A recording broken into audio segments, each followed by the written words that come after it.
My pronouns are she, her. I'm one of the co-founders of Transgender United, and Sasha invited me to be able to host this event for everyone this evening. But just before I do that, I wanted to acknowledge the traditional custodians of the land, the Wurundjeri, Woiwurrung and Boonwurrung language peoples of the Kulin Nations, and pay respects to their elders past and present.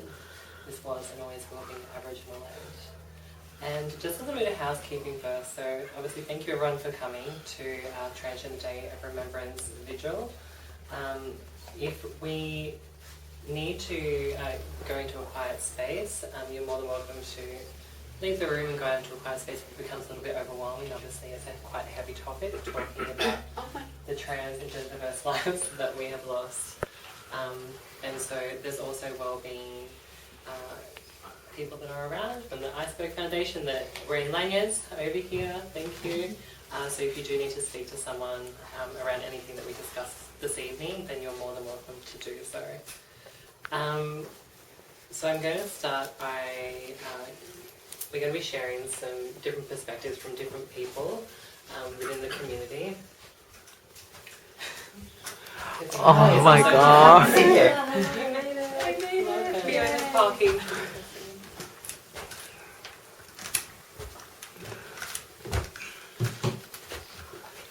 And also, of course, if you look at the bathroom goes through these doors and to the left is you. Good. So, as I mentioned, we're going to be getting different people to share different perspectives and their acknowledgement and respect towards the trans and gender diverse lives that we have lost throughout the past 12 months. And so I'm going to read out a little bit of information about our first speaker that will be coming up this evening, who's going to be Anna. You're standing ready to go. Okay. So Anastasia is a proud transgender woman of colour with lived experience of displacement and Vietnamese background. She works in employment services, focusing on both workplace Australia and disability employment services. Her insights into social systems have helped to identify systemic barriers affecting people's health, well-being and livelihoods. Anastasia aims to spotlight invisible figures and provide them with opportunities to thrive. She believes that a society's strength lies in its ability to support its most vulnerable members. You can find Anastasia engaging in various programs across Naarm and Victoria, including her role on Joy 94.9 as a culinary instructor at community centres, actively supporting LGBTQ+ individuals and all who have identified across the sexuality and gender spectrum. So thank you, Anna. Thank you. It's been a while since I've got put on the spotlight and speaking on a topic like this, so I actually came very unprepared, because and I guess I should let my heart sing a little about this day and my experience as a person of intersectional experiences. So I'm very exhausted. You know, I'm exhausted every day, and I think that's something that intersectional people feel every day. Every breath that we take is tremendous labour. Every step we take is huge leap of faith into the unknown every single day. I'm just so tired of turning my rage into something productive every day. I'm just so exhausted from just turning my anger into a smile, into decisions, into something, into sacrifices that I often have to question all the time, because for the greater good, sometimes it's not just about, unfortunately, we can't, and we're not allowed to make it just about trans people. We don't have to make it about the LGBT. We have to make it about the fairer skinned people and how we can fit it into the system. So I'm just a bit exhausted. I'm exhausted from being a single person holding every thread together, trying to make every single machinery work together, from Big Crisis Centre to Joy to my workplace, from, the Department of Human Services, to everything, just so then everybody could feel supported. But at the same time, I feel beaten down a bit because at the same time, equality for everybody, especially the most vulnerable people, means that is counterintuitive for the very system that we live in. When half of the economy survives upon servicing people. So yeah, and I'm tired of. I have had to go through by hands manually.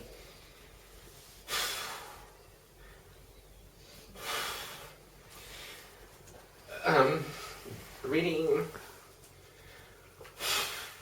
125 names on a national case log, going through every single record of them for the past 5 years. How they've been mistreated by centrelink, by my own workplace before me, by other service providers across industries and sector. So I'm a bit exhausted from that too, because I have to keep those figures in my heart, in my mind every day as a reminder. So I'm very tired of having to reminding myself and using the loss that we have as a community every single day just to keep going. So, and unfortunately what I feel is something that a lot of my sisters here feel. And that's the reality of it. So yeah, and I'm just so tired of hearing more and more of our folks just finding it easier to overview something for an easier escape than to just keep living. So I hope that this day can serve as a reminder for us to do a bit better, but most importantly look after ourselves so that we can look after each other a bit better and be more patient. Yeah, that's all. Thank you.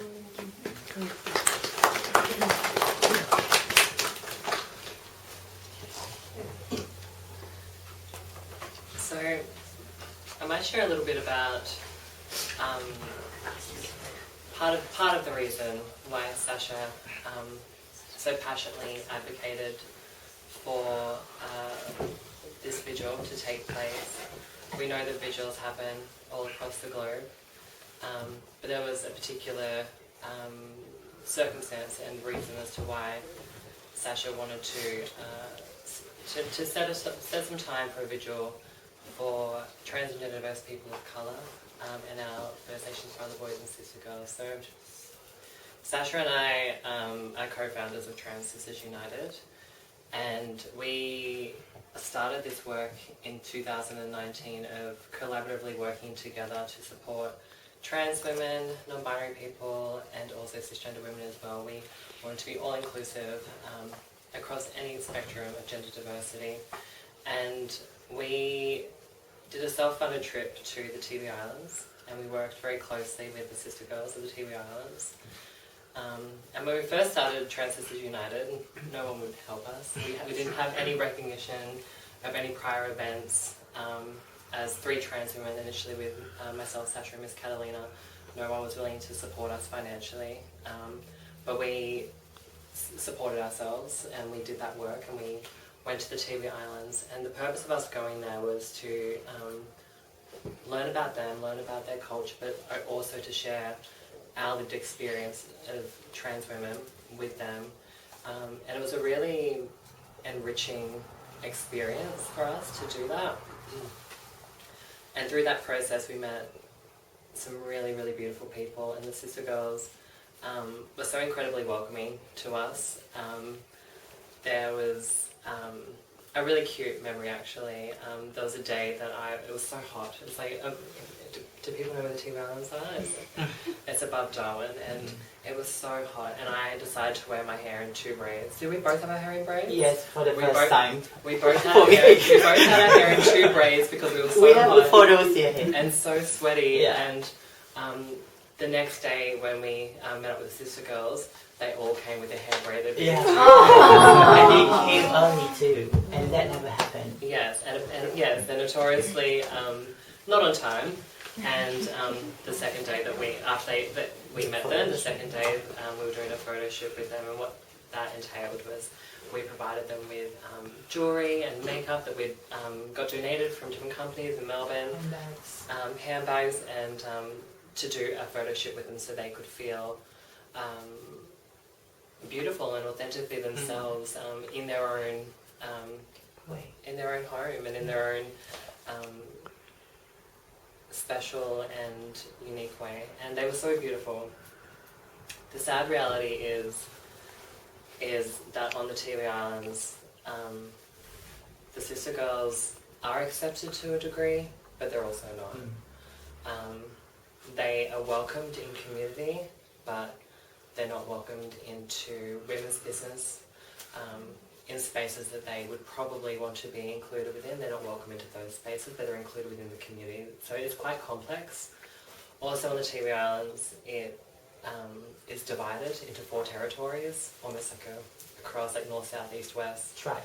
Yeah, and they're within tribes on the islands, and they're not allowed to have relationships between. They can diagonally, but not kind of across. It's quite complex.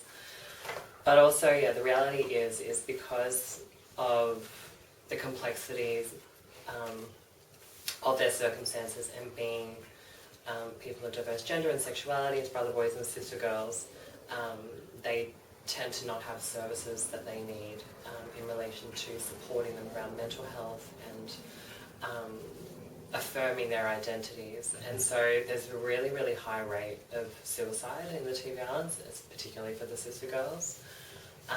But there's also rates of family violence as well. And so when we were on the Tiwi Islands, when we first got there, we got to meet Lina. And Lina was one of the sister girls, and she worked at TV Design, which is the art centre there. A lot of them were working there and volunteering there. And she was so welcoming to us, and she basically became our tour guide. And everywhere she showed us around the island, she introduced us to people, and she just had a very warm spirit and a very open heart to us as to outsiders of the Tiwi Islands from Melbourne, and we're both city girls. And she was beautiful. Might I say as well, when we got to the Tiwi Islands to go to the hotel was a shipping container.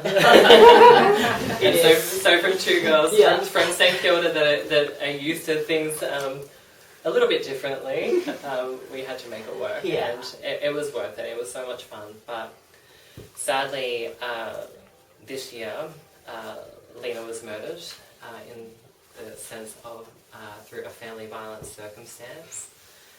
And we found out this information through social media, and because we had such a close connection to them, Sasha reached out to Lina's family, because we know that respectfully showing imagery and speaking of First Nations people that pass is not something that is commonly done, especially outside of their community. But because of the connection that we had with them and the personal relationship that we had with Lina, her family permitted us to speak about her and to show imagery of her. And the death of Lina was the driving force behind this vigil. So I want to say thank you, Sasha, for being the driving force that you are, and to acknowledge and pay respects to someone that we knew personally, whose life has been lost in the past 12 months. So I just want to share a little bit about that with everybody. But I'm going to pass them. Not here yet. Not here yet. So Mish, I might go to I'm not moving though. You're more than welcome to stay there. This will be great. So Mish is going to share some reflections and thoughts, and I just want to do a little bit of an introduction for you. So Mish is a non-binary, queer and neurodivergent mental health social worker who is committed to anti-oppressive and anti-colonialist practices. They work to hold space for community on the unceded lands of Wurundjeri, Woiwurrung and Burrung peoples of the Eastern Kulin Nation. Mish is the chair of the Iceberg Foundation, where we are today, and the principal practitioner at Naram. And they remain actively engaged in supporting and working within community. So thank you, Michelle, for stepping in to share some reflections for us. No worries. I also have a poem. Should I share that now? Or at the end? Okay. I don't have a poem. Forget that. One, thank you for being here. We are on Wairarong Wurundjeri and Bunurong country of the Eastern Kulin Nation, and wherever we live, wherever we work, wherever we love each other, wherever we find our identities, it's all unceded land. And I just want to pay our respects to that, and pay our respects to the peoples who we stand on the shoulders of in terms of exploring our identity. And it's a group of people who continue to show up for each other and each other's identity. We met, Michelle and I went to a really gorgeous conference, and Sasha was as well, earlier this year, where people from the Gallywrinkle, I think I said that right, centre was there, and some really beautiful sister girls from there. And even to hear them talking about their experiences and very similarly being accepted in some parts of the community, but then not being able to be authentically themselves and their identity is such a huge blow. And one of the things we really see here at TIFF is that front line of people saying, is this worth it? Is who I am worth it? Is waking up every day, putting one foot in front of the other foot, in front of the other foot worth it, when the world tells me who I am is wrong, the world tells me who I am doesn't matter, and that other people's comfort or other people's ideology matters more than who I am. And that is really hard to hear day in and day out. And one of the things I want to also shed light on is the people in your lives who you think are incredibly strong or show up to things and have, conviction in their lives. Really reach out, because days like this can be really hard to hold stories of each other and also have a duality of impact on yourself, because this is not only happening to your community, it's also happening to you, to every single one of your family members in this community. So when we talk about solidarity or allyship or whatever the hell we talk about, it's also do that with each other in the small moments of those relationships you have with each other, because that's really important. I know it's so easy to not have anything for your family or not have anything for your friends. It's so easy to snap. I know I do. It's so easy to go home and not have patience and not have enough capacity to love and to remember the joy or to remember the movement on which we started, which was with each other. But to show up to work or to show up to, advocacy or to show up to rallies, and we keep a lot of our strength and ability to mobilize and capacity for that, but also just a very gentle reminder to keep it for yourselves and each other as well, because I think that's our strength, to be completely honest, in our community. Yes, it's the loud voices, and yes, it's the chanting, and yes, it's the hands up high and the head up high, but it's also the quieter moments of, hey, I believe you.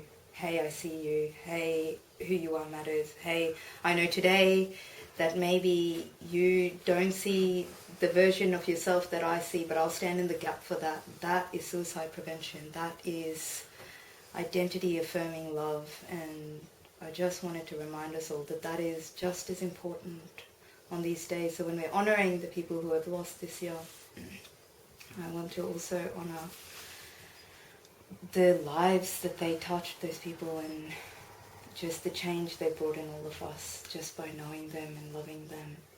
And it's okay to miss them, and it's okay to keep loving, and remembering that, that grief or that knot in the base of your throat that sometimes doesn't have anywhere to go is love with nowhere to go, and just remembering them. I think in days like this is really important to deal with that. So thank you for coming and spending time here and with each other in our space. Thank you.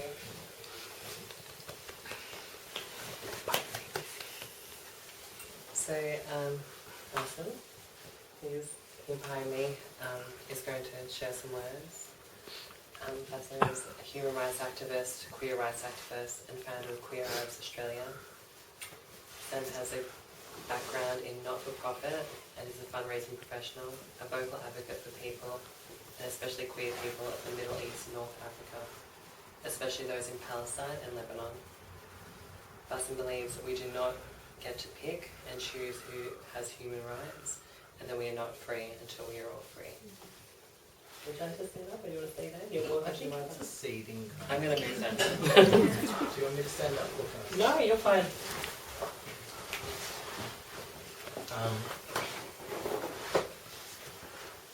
So, and apologies about the intro, I wasn't the formal one. I should have said something a bit more low-key, I think. But on this day we gather together in solidarity to honour and to remember our trans and gender diverse community. A community so often unfairly lost. Tonight we gather to remember and to speak names so their memory can live on. But tonight we remember the pain we feel, the hurt we feel, and the memories we have, and not just because of their passing, but because of who they were when they were alive. For when we grieve, it's their life we remember. Their life that made them friends, family, that made us care, that made us respect, and that made us love them dearly. As all time passed before they came to be, and for all the time that will go on without them in their physical form, we are reminded it's life that's short.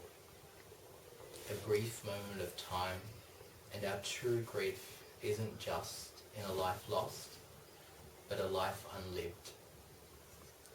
A life where happiness and identity come second to safety. Tonight we grieve those of our trans and gender diverse community around the world who aren't able to live their life. Those who can only affirm their identity at home, alone, or in the forever limitless possibilities of their imagination.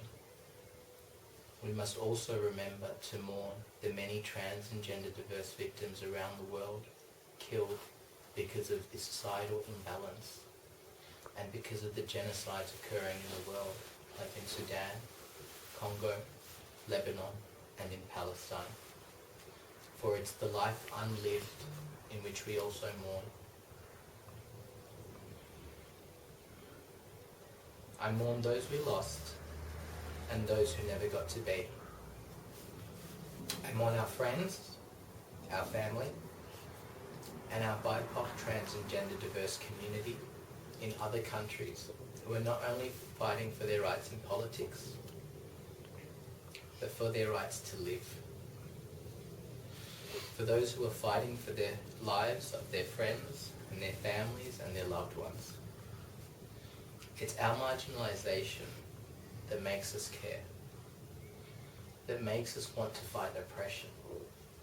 And when we fight the oppressive systems that bind us,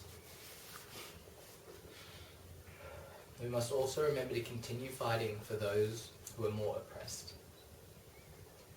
When we stand in solidarity, we must also stand in solidarity with their communities.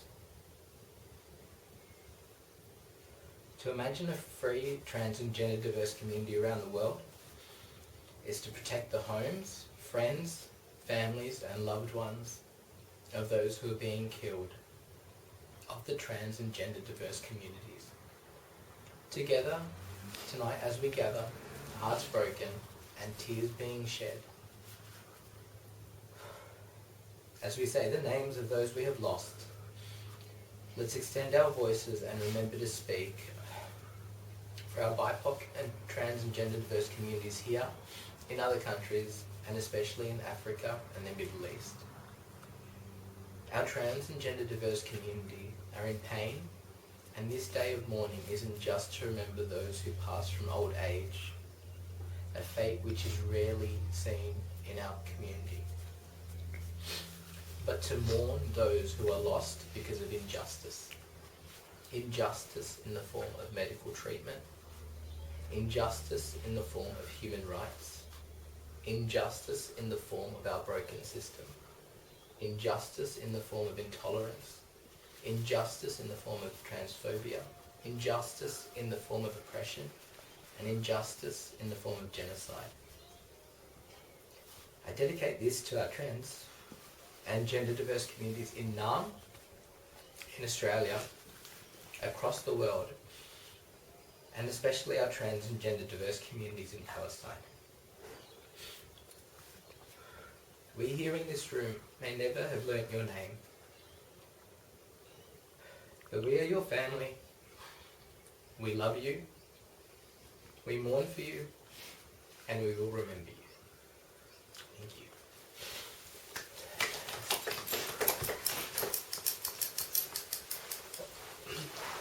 Thank you. It was beautiful. Give me a moment.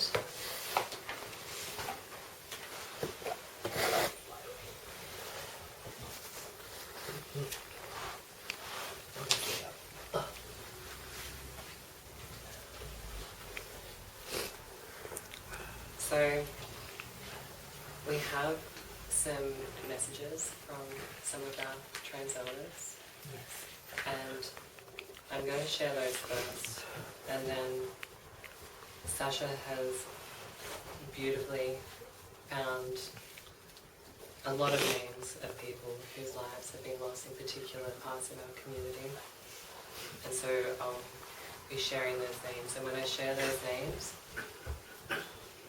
I'd like you to repeat their names back to me. But firstly, I just want to share from Mother Sonia, the leader of the community, is not here, but she wishes to raise awareness, particularly for trans, gender diverse and non-binary communities. Here is her message. Several members of my community have tragically taken their own lives this year, particularly among those in their 20s. Some have been victims of violence, while others have overdosed due to stress. It is crucial that we raise awareness now and acknowledge that mental health is a significant issue in our community that cannot be overlooked. So from the Malaysian Tamil community, please repeat the names back to me. Vanusha, Michael Raj, Sheila,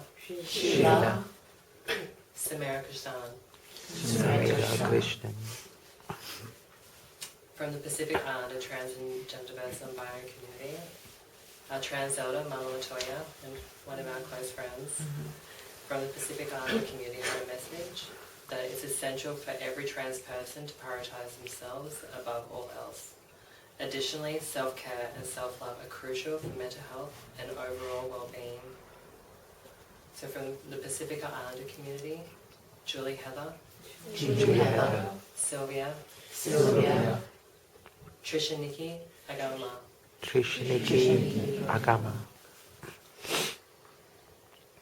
So from the Malayu, transgender diverse non-binary community, Zara No. From the Indonesian, trans and gender diverse and non-binary community, Mayang Priesto.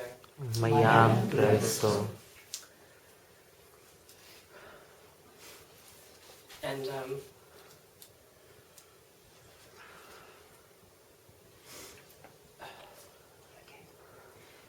from the Philippines, Mama Geisha. Sorry. We also have some additional names.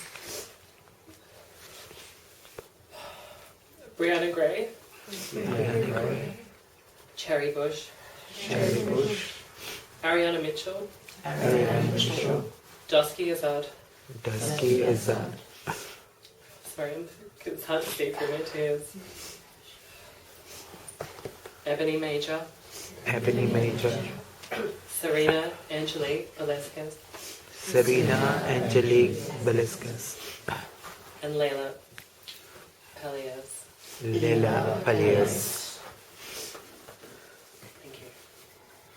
So we want to take a minute's silence to remember all of those people, to remember all of those names, to remember our brothers and sisters, non-binary siblings that we have lost, and to remember all of us in this room that are here together.